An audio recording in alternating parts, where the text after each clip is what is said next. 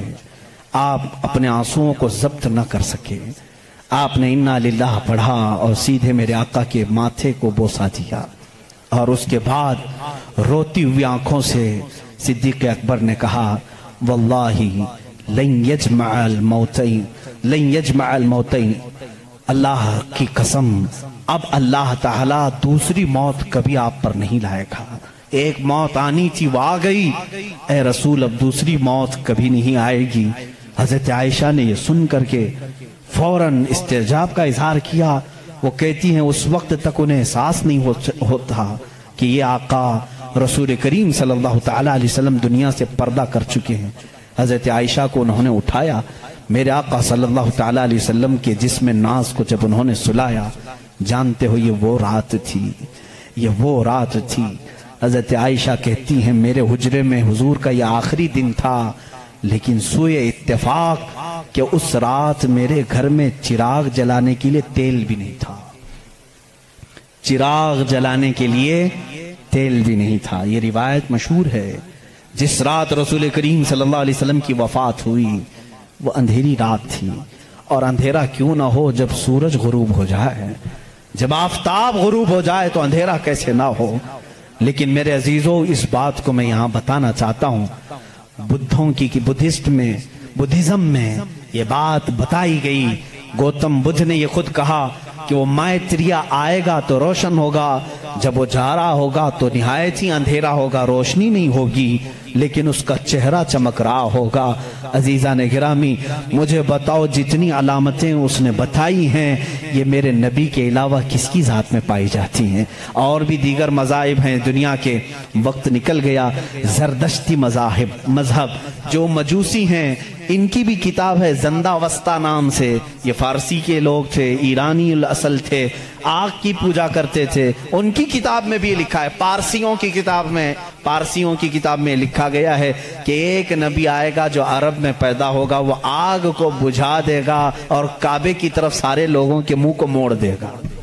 اس نے کہا اس وقت تک لوگوں کا قبلہ کعبہ نہیں تھا، بیت المقدس کی طرف منہ کر کے پڑھتے تھے۔ زندہ وسطہ کتاب یہ پارسیوں کی کتاب ہے جس میں یہ زردشتی مذہب کو مانتے ہیں۔ وہ اس میں بشارت دی گئی ہے ایک نبی آئے گا، عرب میں پیدا ہوگا، آگ کو بجھا دے گا اور سارے لوگوں کا منہ کعبے کی طرف پھیر دے گا۔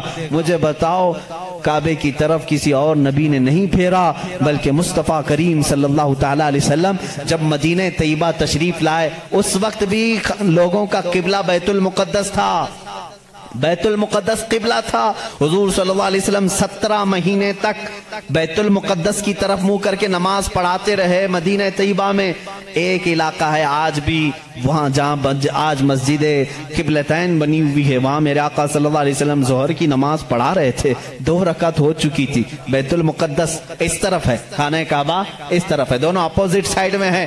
بیت المقدس کی طرف منہ کر کے میرے آقا امام ہیں، نماز پڑھا رہے ہیں، پیچھے صحابہ کی صفیں، 2 رکعت ہوئی تھی۔ حضور کے دل میں یہ خیال آنے لگا کاش ہمارا چہرہ کعبے کی طرف ہوتا تو اچھا ہوتا۔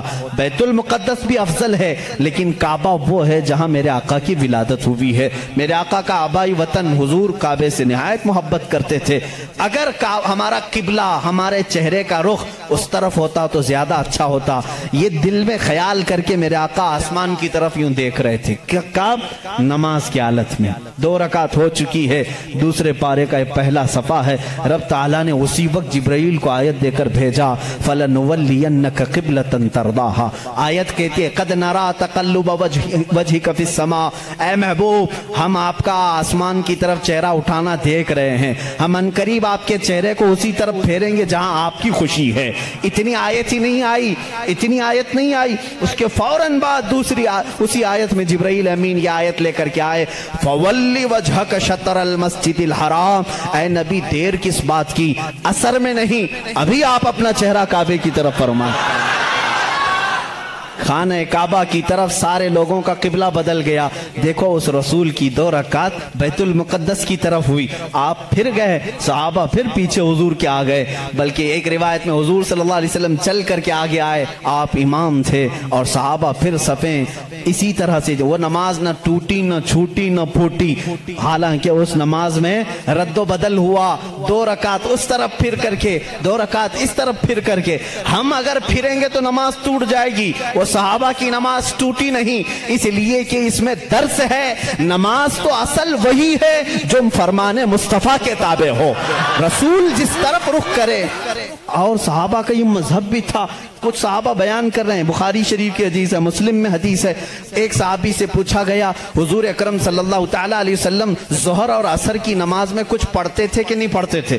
سری نماز ہے نا, قرات تو نہیں ہوتی تھی, لیکن حضور امام ہوتے, وہ خود بھی خاموش کھڑے ہوتے یا پڑھتے تھے؟ یہ بڑا عجیب سوال ہے نا. اب ظہر کی نماز میں حضور کچھ پڑھتے بھی تھے کہ نہیں پڑھتے تھے؟ سب امام خاموش رہتے ہیں, لیکن آپ نے کبھی پوچھا امام صاحب آپ خاموش تو ہیں, سیدھے منہ بند کر کے کھڑے رہتے ہیں یا کچھ آپ ہلکے ہلکے میں پڑھتے ہیں؟ صحابہ سے کسی نے پوچھا, کچھ صحابہ نے کہا نہیں حضور پڑھتے ہیں. سنائی تو کسی کو نہیں دیتا تھا. اس صحابی سے پوچھا گیا کیسے معلوم حضور نماز میں پڑھتے ہیں؟ کہتے ہیں حضور اکرم صلی اللہ علیہ وسلم کی داڑھی ہلتی ہوئی ہم نماز میں دیکھتے تھے. حضور پاک کی داڑھی ہلتی تھی, اس کی علامت ہے کہ حضور کچھ تلاوت کرتے تھے. اب اس صحابی سے پوچھو آپ کا چہرہ کس طرف ہوتا تھا؟ آپ کا چہرہ کس طرف ہوتا تھا؟ نماز تو قبلے کی طرف منہ کر کے پڑھی جاتی ہے, آپ حضور کا چہرہ دیکھ رہے تھے, داڑھی ہلتی ہوئی دیکھ رہے تھے. وہ صحابی کی زبان سے بھی وہی ان کی روح پکارے گی جو اعلیٰ حضرت نے کہا ہے, حاجیو آؤ شہنشاہ کا روزہ دیکھو, کعبہ تو دیکھ چکے, کعبے کا کعبہ دیکھو. غور سے سن تو رضا, کعبے سے آتی ہے صدا, میری آنکھوں سے میرے پیارے کا روزہ دیکھو. کعبے کا وہ کعبہ ہے, صحابہ اکرام دیکھتے تھے.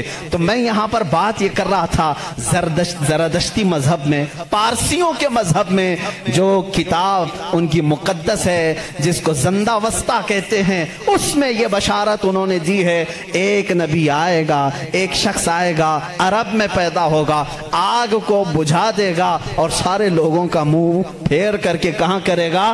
کعبے کی طرف کر دے گا. انہوں نے جو کہا تھا وہ صحیح کہا تھا.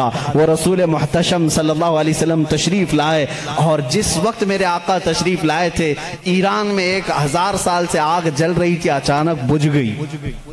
آگ بجھ گئی. سارے کاہن اس دن پریشان تھے, اس آگ کو کبھی ہم نے بجھنے نہیں دیا تھا, آج کیسے بجھ گئی؟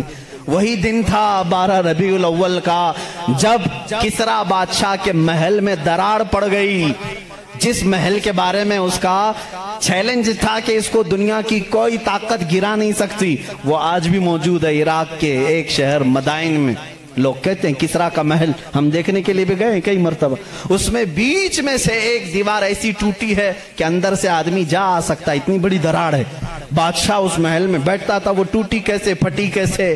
اس نے بھی بلایا سارے نجومیوں کو, یہ کیا ہو گیا اچانک؟ کسی نے ہتھوڑا بھی نہیں مارا لیکن یہ ٹوٹ گئی. ایران میں ان سارے لوگوں نے بلایا, آگ 1000 سال سے نہیں بجھی تھی, آج کیسے بجھی؟ کسی نے پانی بھی نہیں ڈالا. دونوں جگہ جو نجومی جمع ہوئے تھے سبوں نے ایک ہی جواب دیا. ایرانیوں کو, پارسیوں کو یہ کہا, آگ کوئی پانی ڈال کر کے نہیں بجھایا, کوئی تو ایسا پیدا ہوا ہے جو اب آگ کے لیے خطرہ ہوگا, آگ اس کے لیے ٹھنڈی ہو جائے گی, اور وہ آگ کے پجاریوں کے لیے ایک بڑا مسیحا بن کر کے ان کے لیے دین کا ایک مبلغ بن کر کے آئے گا، ان کو آگ کی عبادت سے نکالے گا اور وہ کسی خدا کی عبادت کے لیے لے جائے گا۔ اس دن نجومیوں نے انہیں کہا، اور ادھر عراق میں کسرا نے جب بلا کر کے میٹنگ لی، کیوں دیوار کٹی، کیوں دیوار ٹوٹی، اس سے بھی انہوں نے کہا ہتھوڑا تو کسی نے نہیں مارا، لیکن ایسا لگتا ہے کہ دنیا میں کوئی ایک بچہ ایسا آیا ہے جو پورے لوگوں کے دلوں کو تبدیل کرنے والا ہے۔ ہم نے پڑھا ہے کہ اس کے آتے ہی عجیب و غریب باتیں ہوں گی۔ میرے عزیزوں، پارسیوں کی کتابوں میں واقعات موجود ہیں، اسی لیے اعلیٰ حضرت نے فرمایا جس دن وہ رسول پیدا ہوئے تھے ایران کی آگ بجھ گئی، کسرا کے بادشاہ کا محل تڑک گیا، دیوار میں شگاف آ گیا، چر گئی۔ تو اے میرے لوگوں، اے میرے سنی بھولے بھالے مسلمانوں، تم اس دن کو ہلکا کیوں سمجھتے ہو؟ حشر تک ڈالیں گے ہم پیدائش مولا کی دھوم، حشر تک ڈالیں گے ہم پیدائش مولا کی دھوم، مثل فارس نجد کے قلعے گراتے جائیں گے۔ بات تو سمجھ میں آ گئی ہوگی نا؟ اکثر شعر خود نہ تھے راہ پر اوروں کے عادی بن گئے، کیا نظر تھی جس نے مردوں کو مسیحا کر دیا، مردوں کو مسیحا کر دیا۔ اس رسول سے تمہارا رشتہ ہے، نسبت ہے، ہلکا مت سمجھنا۔ اب میں سمجھتا ہوں جس نوجوان کے اندر یہ فیلنگ آتی ہے پتہ نہیں دنیا مجھے کیا کہے گی، میں داڑھی رکھوں گا، میں ٹوپی پہنوں گا تو کیا سمجھے گی، ایسا نہ سمجھو۔ اگر داڑھی عیب ہوتی تو کائنات کے سب سے حسین چہرے پر داڑھی کبھی نہیں آتی۔ دو جملے آج میری تقریر سے لے کر کے جاؤ۔ دنیا میں سب سے زیادہ حسین کس کو سمجھتے ہو؟ کس کو سمجھتے ہو؟ اور سمارٹ اور ہینڈسم کے لیے داڑھی چھلانا تم کیسے سوچتے ہو؟ داڑھی چھلانے کو ہینڈسم بننا اور سمارٹ یہ ہو ہی نہیں سکتا۔ اگر یہ عیب ہوتا تو سب سے حسین چہرے پر کبھی آتی ہی نہیں، آتی ہی نہیں۔ دنیا کے سب سے حسین چہرے پر داڑھی تھی، اور دنیا کی سب سے مقدس عورت فاطمہ کے سر پر دوپٹہ تھا۔ یہ دو جملے آج میرے کافی ہیں، دو جملے میرے کافی ہیں۔ اگر سب سے زیادہ عزت والی ہونے کے لیے کوئی عورت دوپٹہ کھینچ کر کے ننگے بال گھومتی ہے تو بیوقوف ہے، اس لیے کہ کائنات کی سب سے محترم خاتون جس کے لیے قیامت میں بھی اعلان ہوگا اے لوگوں اپنی آنکھیں نیچی کرو، فاطمہ بنت محمد جنت کی طرف جا رہی ہیں۔ اس خاتون کو جو عزت ملی ہے اس کے سر پر جب دوپٹہ ہے تو پھر دوپٹہ کمتری کی علامت نہیں ہو سکتا۔ جس کے سر پر دوپٹہ ہے وہ عالی شان ہے، جس کے چہرے پر داڑھی ہے وہ عالی شان ہے، اس لیے کہ میرے رسول کا وہ غلام ہے۔ جب قیامت، جب قبر میں جائے گا کچھ ہو یا نہ ہو، شکل دیکھ کر کے تو فرشتے یہ کہیں گے صورت یہ لے کر کے آیا ہے جیسے مدینے والے کی تھی، میرے آقا صلی اللہ علیہ وسلم کی تھی۔ اب